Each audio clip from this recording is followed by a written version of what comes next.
Morning, this is Jason with Mountain Readiness. Obviously we got T here with us today, and today we're up at Sheraton Park Farms and we're talking to Chuck, the proprietor of this, and it is just an amazing setup he's got going on. So he's going to be at our expo, he's going to be doing some demonstrations and some stuff like that there, but I'm going to let him tell you more about what they've got going on up here at Sheraton Park Farms.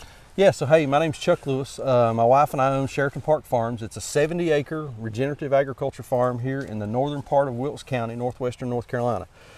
We've been at this this is our 5th full year now. We raise meat chickens, which is what we're going to talk about, pork, pastured pork, and we also raise grass-finished beef.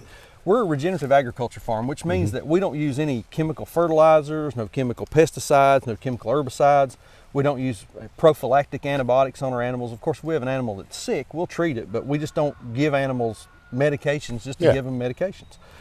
And so the thing that we're going to be talking about at Mountain Readiness are these guys. So these are some of our meat chickens, and we raise our meat chickens out on pasture in just a small structure, and they move around every day where they get fresh bugs and grubs and worms, and they get to basically live like a chicken. So what we're going to do is we're going to show y'all how to do this on a very, very small scale. This year we raised about 1,700 meat chickens on somewhere in the neighborhood of about 6 to 8 acres. So if you've got just a small half-acre lot, or you're on an acre, or you just got a reasonable sized backyard, we're going to show you how you can grow enough chicken to feed your family all year long. So on Friday we're going to be talking about the nuts and bolts, the operational side of actually raising chicken. We're going to talk about breeds, fence, feed, water, how to house these things, how to manage them, the whole deal. We're going to teach you how to get these things from day-old chicks up to a chicken that's ready to process. Then we're going to come back on Sunday, and we're going to show you actually how to process them. We're going to show you how to dispatch the bird, how to pluck it, how to eviscerate it, and then how to package it. And we'll probably talk Sandra into showing even how to cut up a chicken. Because at the very least, if you're not growing your chicken, the best value in chicken that you can buy is a whole bird. But people are intimidated because they don't know how to cut up, what do I do with a whole chicken? So we're at least going to show you how to do that. Our goal is to be able to get you to the point that whenever you leave the conference, you feel confident to go home and raise a batch of chickens to feed your family. So basically, if you don't know anything about chickens, you can come to our expo, sit through your classes, and you can go to town with it.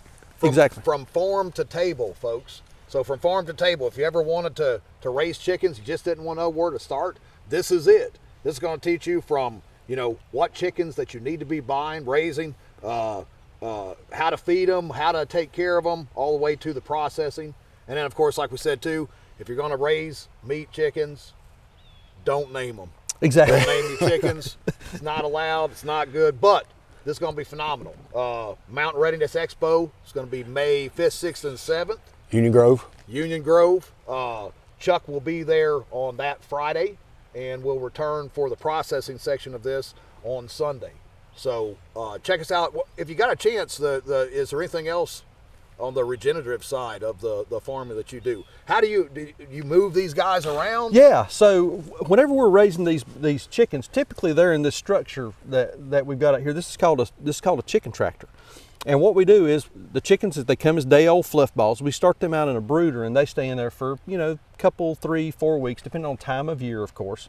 Warmer weather they stay longer, colder weather they're in there, warmer weather they're shorter, colder weather they're in there a little bit longer. And then they come out into this structure, and then every day we move those birds forward the length of that structure.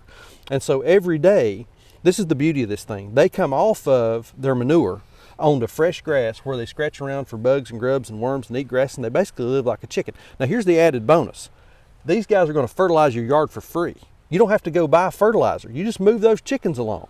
And what you'll see over the course of time, over a few days, you'll start to see this big, long, thick, beautifully emerald green trail where those chickens have been, and their manure's been put down, and it feeds the soil. So you're accomplishing a lot of different things with this method. It's a win-win. So Absolutely. We're saving money on our food. We're saving money on our yard. You like the green plush yard? It's free. It's free. It's free fertilizer. Getting rid of bugs. Get rid of bugs. There's plenty of that here in North Carolina, ticks especially. So this is awesome.